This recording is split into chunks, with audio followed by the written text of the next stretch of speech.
Sveiki, čia sporto astrologas. Čempionų lygos finalas laukia mūsų šią savaitę tarp Paris Saint-Germaino ir Inter komandų. Taip, pažiūrėkime, kas turi didesnius šansus kelti trofėjų. Tai pradžioje žvelgsiu rungtynių horoskopą, tada komandų trenerių tranzitus, komandų kapitonų tranzitus ir komandų įkūrimo datą ir jų tranzitus šiai Čempionų lygos finalo dienai.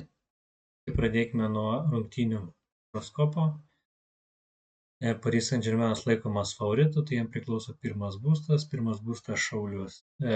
Šaulio valdovas Jupiteris yra dvyniuose, tai nėra geras ženklas. Taip pat yra 7 būste, kuris priklauso šiuo atveju Inter komandai. Taip pat turi įtemptą aspektą tiek su Saturnu, tiek su Neptūnu, kas gali rodyti per didelį pasitikėjimą savimi. Interas yra būstas dvyniuose, dvynių valdovas Merkurijus ir Merkurijus čia yra labai gerai padėti ne tik savo ženkle, tai kad tam pačiam būste, kurį jūs valdot, bet yra taip pat teigiamas ženklas. Maža to turi konjunkciją su Saulė, kas duoda papildomos energijos, gerą koncentraciją. Taip pat turi gerą aspektą tiek į Mėnulį, tiek į Fortūnos tašką. Tai čia, kaip sakant, visi kol kas pliusai yra Inter pusėje. Keliaukime prie komandos trenerių. Teikime nuo Paris Saint-Germaino trenerio Luis Enrique. Tai jo aspektai skaičiau neblogi šiai dienai. Mėnulis daro gerą aspektą tiek į Venerą, tiek į Marsą. Labai tokios teigiamos emocijos, teikimas geras, emocinis aktyvumas, motyvacija.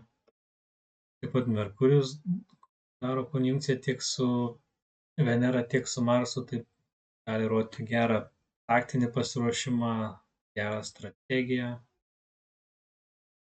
tokį greitas mintis, greitus sprendimus. Turime taip pat Saturno gerą aspektą į Neptūną, vizijos bandymas įgyvendinti. Turime ir netokį gerą Mėnulio Saturną, kas gali rodyti emociją, įtampą, nerimą. Pakeliaukime prie Inzaghi, Inter trenerio.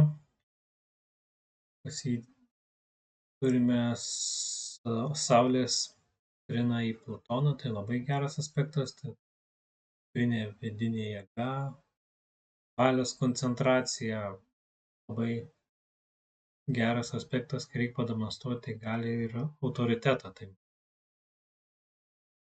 Ir turime dar po tų pozicijų, tiksliau, Neptūno pozicijai Fortūnos tašką, Saturno pozicijai Fortūnos tašką, tai gali rodyti, kad ne viskas seksis, ką yra suplanavęs. Keliaujame prie komandos kapitonų. Tai pradedam Markinijos. Šiai dienai tranzitų mažokai, turime tik Saulė Saturną kvadratūrą. Tai prastas aspektas, jaučiamas vidinis spaudimas, sunkumai, nusivylimas. Tikrai nieko įspūdingo ir Lautaro Martinės Inter kapitono.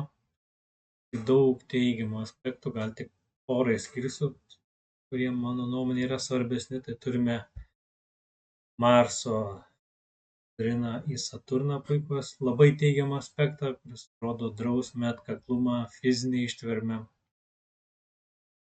Taip pat Jupiterio sektilį į Mėnulį, kuris rodo emocinį pakilimą, pasitikėjimą savimi, sėkmę, gerą ryšį su komandos draugais.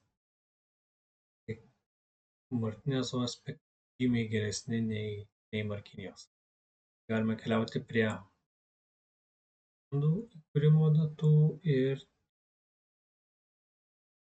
nuo Paris Saint-Germaino.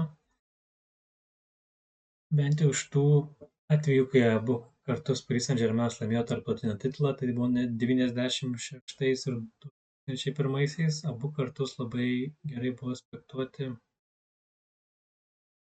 Venera ir Uranas tolimųjų planetų.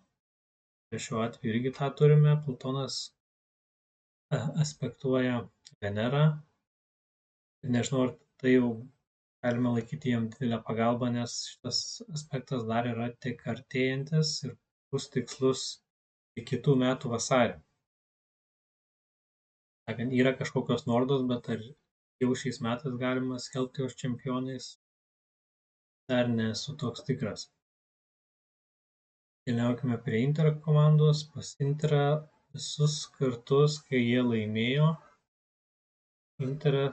Saturnas buvo labai svarbi planeta jiems. Tai visus kartus Saturnas buvo šalia Saturno, vieninteliu atveju 2010 Saturnas opozitavo Saturną. Šį kartą turime irgi Saturną arti, tik vienas niuansas tas, kad Saturnas tranzituojantis jau išėjęs iš žuvų į avino ženklą ir klausimas, kiek jis dar padeda jo kūrimo laiko Saturnui. Kitas dar pliusas, kurį matyčiau Inter komandai, yra Urano sekstilis į tą patį Saturną. Pavyzdžiui, praėjusį kartą 2010, kai Inter laimėjo Čempionų lygą, Uranas buvo konjunkcijai su Saturnu. Saturnas taip pat gali padėti jiem laimėti trofėjų. Tai va, viską apibendrinant, tai rungtynių horoskopas Inter pusėj, komandų trenerių tranzitai, sakyčiau, lankesni yra Paris Saint-Germaino treneriui, komandų kapitonų, sakyčiau, Inter, Lautaro Martinezui, ir komandų įkūrimo data žiūrint, tai sakyčiau irgi, kad tai yra Inter pusėj. Tai daugiau pliusų per visus nagrinėjimus daugiau matyčiau Inter pusėje apskritai, todėl manau, spėju, kad jie kels taurę. O ar tai bus iš tikrųjų, pamatysim šeštadienį. Ačiū už dėmesį.